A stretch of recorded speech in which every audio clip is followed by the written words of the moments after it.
കൊല്ലം ചവറയിൽ ഇടിച്ച വാഹനം നിർത്താതെ പോയി. അപകടത്തിൽ പരിക്കേറ്റ് ചികിത്സയിലായിരുന്ന യുവാവ് മരിച്ചു എന്ന വിവരം കൂടി ഈ അപകടവുമായി ബന്ധപ്പെട്ടുണ്ട്. പന്മന സ്വദേശിയായ വിഷ്ണുവാണ് മരണപ്പെട്ടത്. തമിഴ്നാട് രജിസ്ട്രേഷനുള്ള ലോറി വിഷ്ണു സഞ്ചരിച്ച ബൈക്കിൽ ഇടിക്കുകയായിരുന്നു. അപകടത്തിന്റെ CCTV ദൃശ്യങ്ങൾ മാതൃഭൂമി ന്യൂസിന് ലഭിച്ചിട്ടുണ്ട്.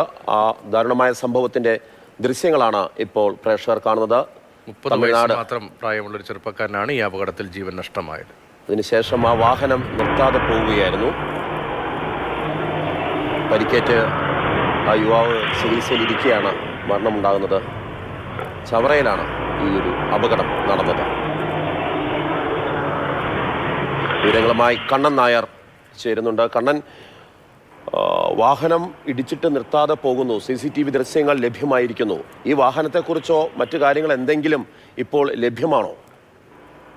ഈ വാഹനത്തെ കുറിച്ചുള്ള വിവരങ്ങൾ ഇപ്പോൾ ലഭ്യമായിട്ടുണ്ട്. തെക്കമ്പാവം പോലീസ് ഈ വാഹനം സ്റ്റേഷനിലേക്ക് എത്തിക്കാനുള്ള നിർദ്ദേശം നൽകിയിട്ടുണ്ട്. തമിഴ്നാട് രജിസ്ട്രേഷനിലുള്ള വാഹനമാണ് ഇപ്പോൾ കണ്ടെത്തിയിരിക്കുന്നത്. കഴിഞ്ഞ ചൊവ്വാഴ്ച വൈകിട്ട് അർദ്ധരാത്രിയോട് കൂടിയാണ് സംഭവം ഉണ്ടാകുന്നത്.